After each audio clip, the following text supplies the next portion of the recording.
కళా హృదయాలు రచన శ్రీహరికృష్ణ. Hi, hello, నమస్తే. ప్రపంచం మొత్తం ఎప్పుడెప్పుడు ఆయన ఎదురు చూసే సై అంటే సై ఫైనల్ పోటీలో ట్రోఫీతో పాటు మొదటి ప్రైజ్గా 50 లక్షలు, రెండవ బహుమతిగా 25 లక్షలు అండ్ ట్రోఫీ. ఇవి ఎవరెవో తెలుసుకోవాలని మీ అందరికీ ఉంది కదా. ఇంకా 2 వారాలు వేచి ఉండక తప్పదు, టెన్షన్ భరించక తప్పదు. నేడు జరగబోయే సెమీఫైనల్లో 5 పోటీ పడుతున్నారు. ఈరోజు వారిలో నుంచి ఒకరు ఎలిమినేట్ అయ్యి 4 మాత్రమే ఫైనల్కి చేరతారు. ఇంకా ఎందుకు ఆలస్యం, మన జడ్జెస్ను ఆహ్వానిద్దాం. మణిప్రియ గారు, దాసు ప్రభు గారు మరియు ఆకాష్ మాస్టర్ గారు, ప్లీజ్ ఆక్యుపై యువర్ సీట్స్. నేటి ఈ రౌండ్లో ప్రతి కంటెస్టెంట్ కామెడీ, ఎమోషన్, ట్రాజడీ ఈ 3 భావాలను వ్యక్తపరుస్తూ ఒకే పాటకు డ్యాన్స్ చేయాలి. మీరంతా సయ్యా? సై సై అన్నారు. ఇంకెందుకు ఆలస్యం, నేను సై. ముందుగా రజని. వావ్, 4 అద్భుతంగా డ్యాన్స్ చేశారు. జడ్జెస్కు మంచినీళ్ళు తాగించారు. ఇంకా ఆఖరుగా తన డ్యాన్స్తో మీ ముందుకు సై అంటే సై అంటూ వస్తున్నాడు. ఈ మాట కప్పు నాదే అని చెప్తున్న పండరీనాథ్. ఎలిమినేషన్. ఎవరెంత అద్భుతంగా చేసినా ఏదో ఒక చిన్న కారణం చాలు మీ అదృష్టాన్ని దురదృష్టంగా మార్చడానికి. మరి ఆ దురదృష్టం ఎవరిని టచ్ చేస్తుందో వారు ఎలిమినేట్ అవ్వక తప్పదు. దేనికైనా మీరు సైనా? జడ్జెస్, మీ సీక్రెట్ స్కోర్స్ అన్నీ నాకు ఇస్తే. Thank you judges. నాకు చాలా బాధగా ఉంది. ఎంత నీట్గా వాళ్ళు ఆ జడ్జెస్ మార్కులు వేసి చక్కగా కూర్చున్నారు. నాకు ముందర చెప్పారు, నువ్వే వారి మార్కులు చెప్పి ఒకరిని పంపించేసాయి అని. ఆ పాపాన్ని నా మీదకు తోశారు. ఇది చాలా అన్యాయం జడ్జెస్. తప్పదు, ఏం చేస్తాం. దేనికైనా సై అన్నారు కాబట్టి నేను సయ్యే. ముందుగా 3 పేర్లు చెప్తున్నా. రమ్య, రంజిత్, మేఘన. మీరు 3 ఫైనల్కి వెళ్ళడానికి ఇంకొద్దిసేపు వెయిట్ చేయక తప్పదు. Congrats Pandharinath, you are the first finalist. And Vijay Rathod, you are the second finalist. Congrats మీ ఇద్దరికి. ఇంకా 3వ ఫైనలిస్టుగా రంజిత. కంగ్రాట్స్ రంజిత. ఇంకా పోటీ మేఘన, రమ్య. వీళ్ళిద్దరి మధ్యలోనే ఉంది. వీళ్ళలోంచి ఎవరు ఎలిమినేట్ అవుతారనేది మరి కొద్దిసేపట్లో. Sorry Ramya, you are eliminated. మర్నాడు పండరి, ఇప్పుడంత అవసరమా? నువ్వు వెళ్ళి ఆ పెళ్ళి ఈవెంట్లో డ్యాన్స్ చేయాలా? ఇంకో 2 వారాల్లో ఫైనల్ ఉంది. సారీ మెంటర్, మా బాబాయ్ కూతురు పెళ్ళి. నేనంటే దానికి ప్రాణం. అన్నయ్య, నా పెళ్ళిలో మీ ట్రూప్తో డ్యాన్స్ చేయాలి అంది. తప్పకుండా చెల్లమ్మ అన్న. తప్ప సార్, అలా వెళ్ళి ఇలా వచ్చేస్తా. ఈ మాట కప్పు నాదే అంటూ ఛాలెంజ్ చేశావు. దానికి తగ్గట్టుగా ప్రాక్టీస్ చేయాలి కదా. మరి పెళ్ళిలో నేను ఫైనల్లో ఏ పాటకి డ్యాన్స్ చేయాలో అదే చేస్తాను. అదే నా ప్రాక్టీస్. మీరేం కంగారు పడదు సార్. ఎల్లుండి రాత్రికి వచ్చి ప్రాక్టీస్ చేస్తాం. మీరేం కంగారు పడకండి. Okay, all the best. మీ చెల్లికి మా అందరి తరఫున కూడా విషెస్ చెప్పు. Thank you sir. ఒరే, రేపు పొద్దుడు 8 మనం హైదరాబాద్లో చేరుకోవాలి. 10 గంటల నుండి డ్యాన్స్ ప్రాక్టీస్ ఉంది.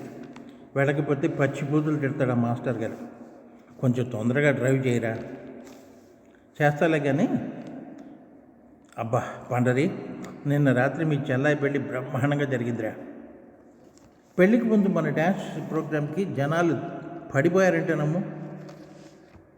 అందుకే కదరా మా బాబాయ్ వద్దన్నా కూడా 25,000 ఇచ్చాడు మనకి. సూర్యాపేటలో కారాపు అక్కడ భోజనం చేసి బయలుదేరదాం. వాన కూడా వచ్చేటట్టుంది, పోనీ తొందరగా. అబ్బా నేను బాగా అలసిపోయారా రాజు, నేను పడుకుంటా. సూర్యాపేట నుండి నేను డ్రైవ్ చేస్తాను, అప్పుడు నువ్వు పడుకుంది. కానీ పండరి గారికి డ్రైవింగ్ అసలు రానే రాదు. కార్లో కొద్దిసేపు అయినా పడుకోకపోతే రేపు ప్రాక్టీస్కి వెళ్ళలేము. జాగ్రత్తగా డ్రైవ్ చేయి, వర్షం కూడా మొదలైంది. నేను పడుకుంటా అన్నాడు రాము. విజయవాడలో తుంపరులతో మొదలైన వాన నందిగాన రంగానే దంచి కొడుతుంది. ఎదురుగా వచ్చే కార్లు బళ్ళు కూడా ఏమీ కనపట్టలేదు. స్లోగా డ్రైవ్ చేస్తున్నాడు రాజు. ఏంట్రా ఎద్దు బండిలాగా నడుపుతున్నావు, స్పీడ్ పెంచు. దంచి కొడుతుంది వాన, రోడ్డంతా నీరే. ఎక్కడ గోతులు స్పీడ్ బ్రేకర్లు ఉన్నాయి కూడా కనపడి సావటం లేదు. మీరు పడుకోండి మాట్లాడకుండా. స్పీడ్ పెంచాలట, స్పీడు. నీ ఇష్టం రా బాబు, జాగ్రత్తగా మాత్రం డ్రైవ్ చేయి. కోదాడ వస్తుందనగా వాన తగ్గింది. కారాపాడు ఓ చెట్టు కింద. ఏంట్రా కారాపావేంటి? పొట్ట ఉబ్బిపోతుంది. మళ్ళీ వర్షం మొదలయ్యేలోపు వాష్రూమ్కి పోయేస్తా. ఒరే నేను కూడా వస్తాను రా, నాకు కూడా సేమ్ ప్రాబ్లం, నేను దిగుతా అంటూ పండరి కారు ముందు కొద్ది దూరంగా, రాజు ఇంకొంచెం ముందరకెళ్ళి పని కానిచ్చుకుని కారు దగ్గరికి వస్తుంటే మళ్ళీ దడదడ వాన మొదలైంది. అంతే, ఢామ్ అని శబ్దం.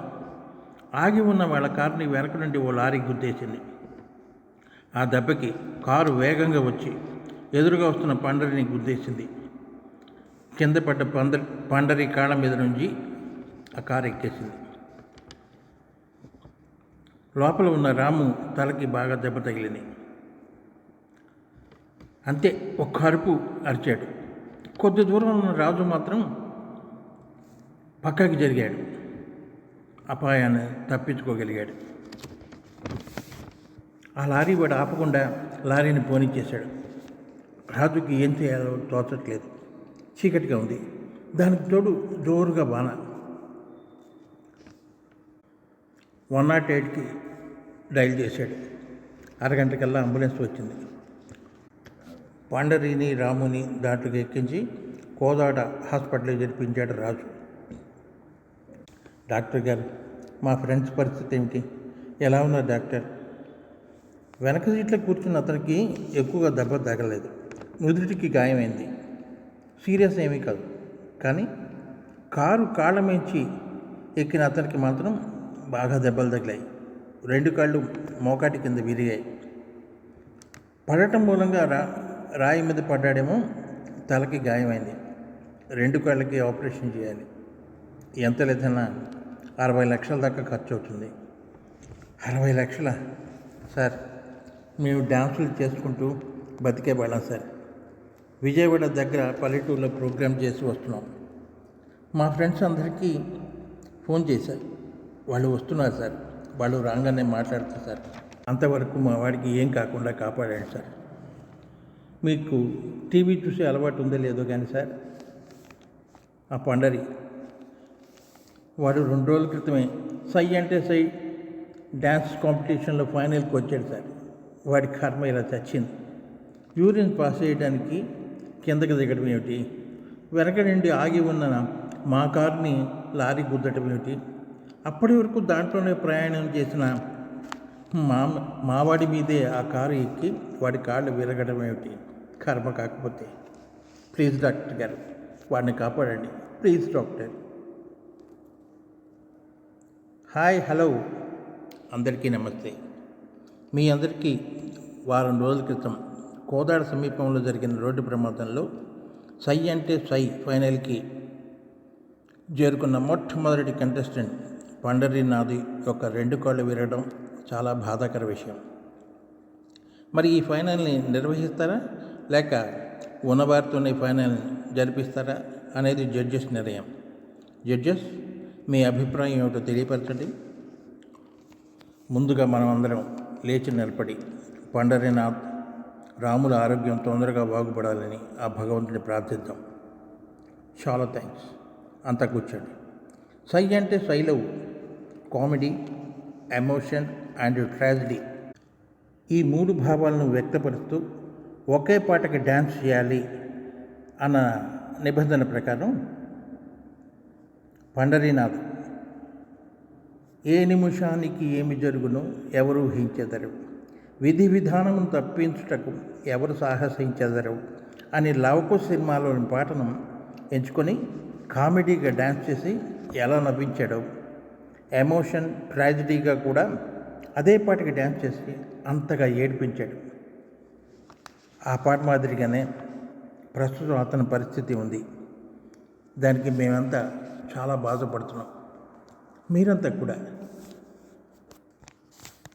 జడ్జెస్, మరి నేటి ఫైనల్ పండరీ లేకుండా జరిపిస్తారా లేక అతను బాగుపడిన తర్వాత జరిపిస్తారా? అలా జరిపించడానికి ఆస్కారమే లేదు. అంచేత మాకు ఈ ప్రోగ్రాం ఆర్గనైజర్స్ ఇచ్చిన నిబంధనల ప్రకారమే జరిపించాలి. వాటిని మార్చే అధికారం మాకు లేదు. కాబట్టి మిగతా ఫైనలిస్టులతో అంటే రంజిత్, విజయ్ రాథోడ్, మేఘన, వీరి ముగ్గురితోటి ఈ ఫైనల్ జరిపిస్తాం అంటుంటే ఇది చాలా అన్యాయం సార్. తోటి కళాకారుడికి జరిగిన ప్రమాదం తెలిసి కూడా ఇలా చేయడం ఏం బాగాలేదు సార్ అంటూ మిగతా కంటెస్టులు అంతా అరిచారు. సారీ రంజిత్, ఇది మా చేతుల్లో ఏమీ లేదు సార్. మేడం, నిన్ననే మేమంతా ఓ నిర్ణయానికి వచ్చాం. ఆ మొదటి ప్రైజ్ మనీ 50 లక్షలు ట్రోఫీ పండరిక ఇవ్వండి సార్, మాకేమీ అభ్యంతరం లేదు. సెకండ్ ప్రైజ్ గురించి మేము ముగ్గురం పోటీ పడతాం సార్. మీరు దయతలిస్తే ఆ డబ్బు ప్రస్తుతం అతను ఆపరేషన్కి ఉపయోగపడుతుంది సార్. అంతేకాదు సార్, ఆ 50 లక్షలు ఇప్పుడే అందజేస్తే అతని ఆపరేషన్కి చాలా ఉపయోగపడుతుంది సార్. దయచేసి మా అభ్యర్థనను అర్థం చేసుకోండి సార్. డ్యాన్స్ పరంగా మా మధ్య పోటీయే కానీ తోటి కళాకారుడిని కాపాడుకోవడం మా బాధ్యత సార్. ప్లీజ్ సార్, అర్థం చేసుకుని అతడికి సహాయం చేయండి సార్ ప్లీజ్. మీకు అలా చేయడం వీలు కాదంటే మేమంతా కూడా ఈ ప్రోగ్రామ్ని బాయ్కాట్ చేస్తాం సార్. ఫ్రెండ్స్, మీ కళాభిమానానికి, మీ మానవత్వానికి మా నమస్కారాలు. ఇది మా చేతుల్లో ఏమీ లేదు. ఓ అరగంట సమయం ఇస్తే ప్రోగ్రామ్ ఆర్గనైజర్స్తో మాట్లాడి ఏ విషయం తెలియజేస్తాం. డియర్ ఫ్రెండ్స్, ఆర్గనైజర్స్తో మాట్లాడటం జరిగింది. వారంతా కూడా మీ అభిప్రాయంతో ఏకీభవించి తోటి కళాకారుడిపై మీకున్న ప్రేమాభిమానాలకు మిమ్మల్ని అందరినీ అభినందిస్తూ మీ కోరికను తీర్చడానికి మనసారా ఒప్పుకున్నారు.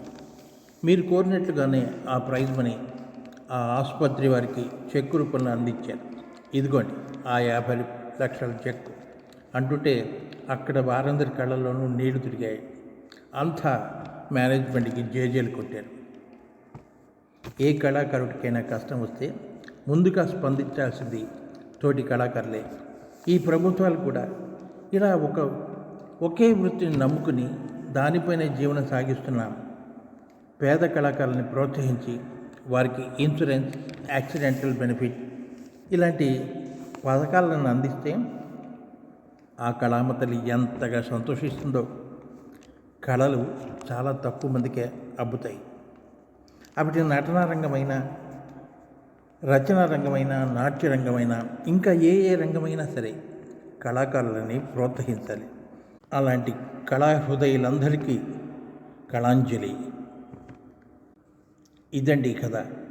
ఈ కథ కనుక మీకు నచ్చినట్లయితే లైక్ చేయండి, షేర్ చేయండి, సబ్స్క్రైబ్ చేయండి. ఇటీవల రోడ్డు ప్రమాదంలో గాయపడ్డ మంచి డాన్సర్ పండుకి ప్రేమతో ఈ కథ అంకితం. మీ శ్రీహరికృష్ణ.